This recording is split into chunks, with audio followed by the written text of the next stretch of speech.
বল শোনো। হ্যালো দিদি, ট্রেনে উঠে পড়েছিস? হ্যাঁ, ওদিকে সব ঠিক আছে তো? তুই এসব নিয়ে এখন ভাবিস না। আমার জিজু কেমন দেখতে রে? তুই তো আমাকে ছবিও দেখাসনি। খুব হ্যান্ডসাম, তাই না?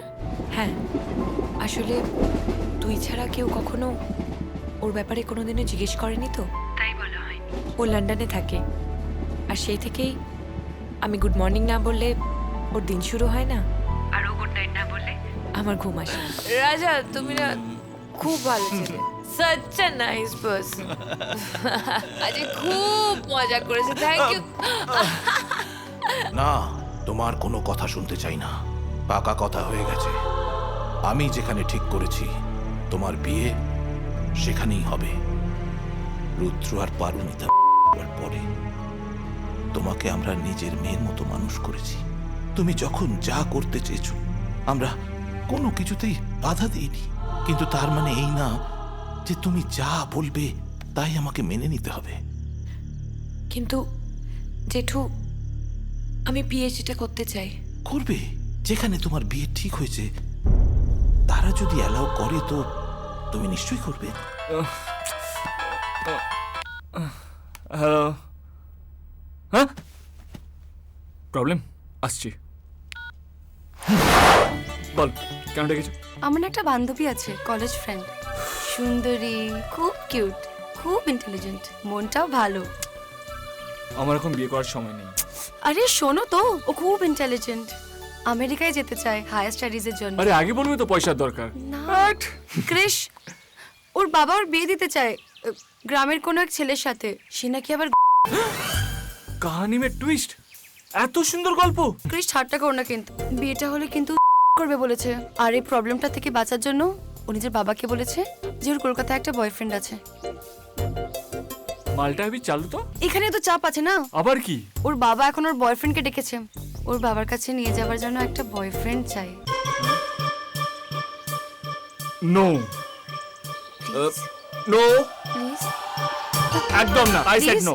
ভূমি, কৃষ, ভূমি, আচ্ছা আমি তো অনেক বাবাকে দেখেছি যারা বয়ফ্রেন্ডকে পাঠিয়ে, তোমার বাবা জামাইকে ডেকে নিয়ে এসে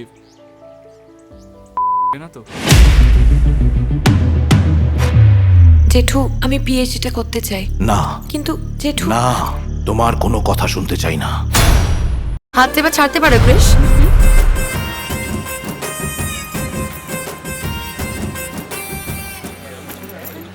আমার ফিউচারটা এই বাসের মতোই নড়বড়ে। আচ্ছা তোমরা ক ভাই বোন? আমি একা। আসলে আমার বাড়িতে আরো 20 জন আছে, আমরা জয়েন্ট ফ্যামিলি।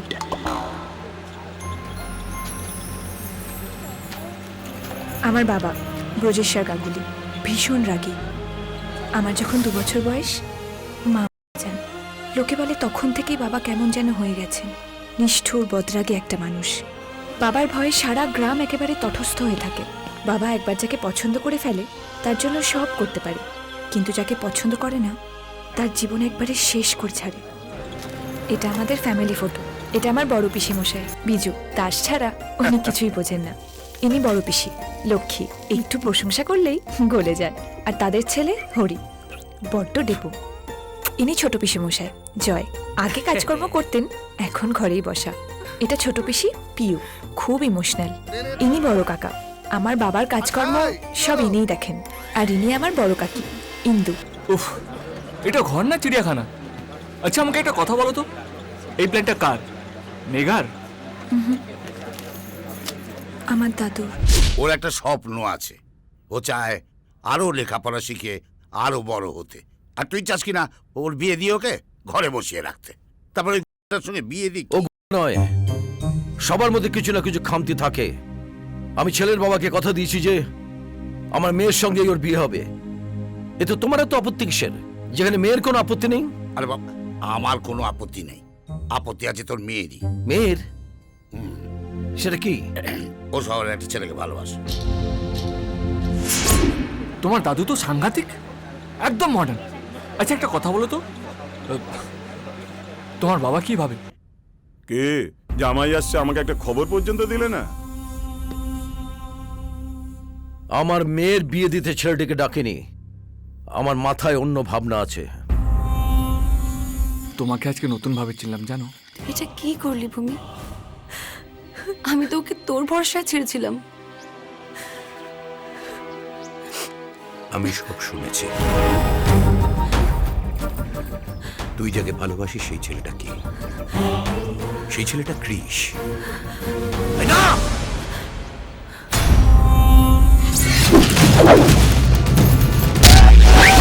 কৃষ, তুমি এখানে শুধু শুধু মারপিট করো না, এটা খুব বিপদের জায়গা। চলো কৃষ এখান থেকে।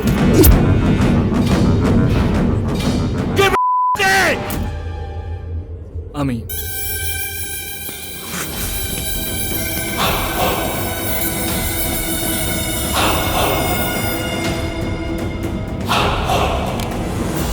কেন? বাস থামলো, আমি নামলাম। ও এসে আমার কলার ধরলো, পছন্দ হলো না, তাই শুইয়ে দিলাম। বেশ করেছে। এই গ্রামের মাটিতে পা দেওয়ার সাহস হলো কি করে তো? আমি না এলে কি হতো জানিস? আরো 22টা লোক ওইখানে পড়ে থাকতো। চোখ নামিয়ে কথা বল। এলাকার ছেলে তুই নোস। কার বাড়িতে যাচ্ছি রে? ব্রজেশ্বর গাঙ্গুলি।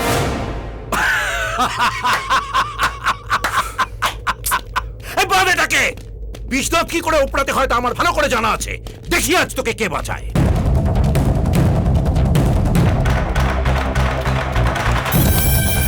দাদা, আমাদের একটা বাস ওরা আটকে রেখে দিয়েছে, এদিকে আসতে দিচ্ছে না। থাম। ভাবিস না বেঁচে গেলি।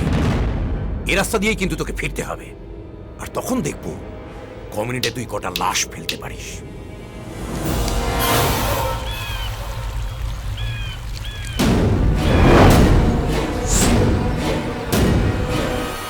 তোমার সামনে যে ভেজা বেড়াল হয়ে থাকতো, কেমন বুক ফুলিয়ে দাঁড়িয়ে আছে দেখো।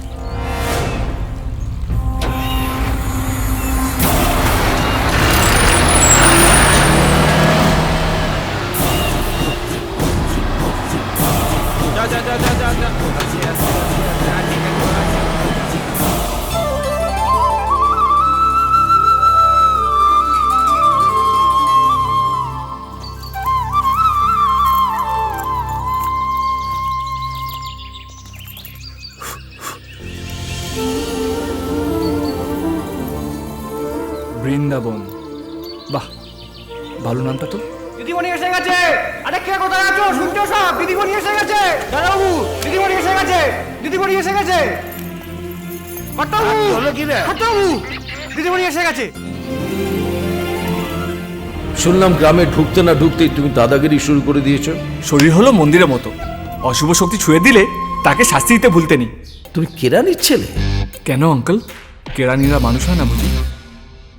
শহরে এত মেয়ে থাকতে আমার মেয়েকে পছন্দ করলে কেন? আমি যদি বলি আঙ্কেল, গ্রামে এতগুলো মেয়ে থাকতে আমি যেই মেয়েটাকে পছন্দ করি, আপনি তারই বাবা হতে গেলেন কেন? কি বলে শিখ স্যার? আমি সোজা কথা আর সোজা উত্তর চাই। কি করো তুমি? এখনো ভাবিনি আঙ্কেল। ভাবো, নইলে পস্তাতে হবে।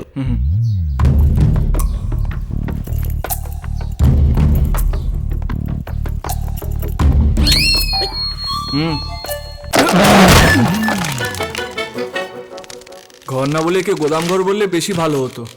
বাই দ্য ওয়ে, তোমার বাবাকে দেখেই বুঝে গেছিলাম যে উনি আমাকে খুব আদর যত্ন করেই রাখবেন। আমি জানি বাবা তোমাকে খুব কড়া কড়া কথা শুনিয়েছে। প্লিজ তুমি কিছু মনে করো না, I am very sorry. No problem. আসার আগেই জানতাম তোমার বাবা আমাকে কোলে বসিয়ে জামাই ষষ্ঠীর খাবার খাওয়াবে না। সরি কিসের? আমি কি তোমার বয়ফ্রেন্ড নাকি যে তুমি আমাকে সরি বলছো? খাটটা একটু শক্ত, সয়ে যাও। যাকে বাড়ির সবারই সঙ্গে দেখা হলো, কিন্তু উনি কোথায়? কার কথা বলছো? তোমার হবু বর।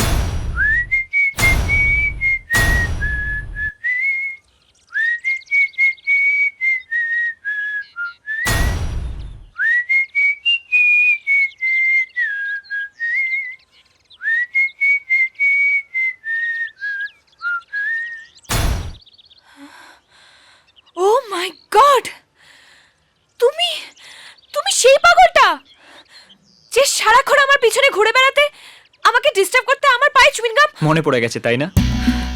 পুরনো প্রেম অত সহজে ভোলা যায়? প্রেম আমরা তখন অনেক ছোট ছিলাম। এখন তো বড় হয়ে গেছি। You get lost Rabi, I hate you. But I love you. তোমার আর আমার পোস্টাল অ্যাড্রেস চেঞ্জ হয়ে গেল, আমার মনে তোমার পার্মানেন্ট অ্যাড্রেস লেখা হয়ে গেছে।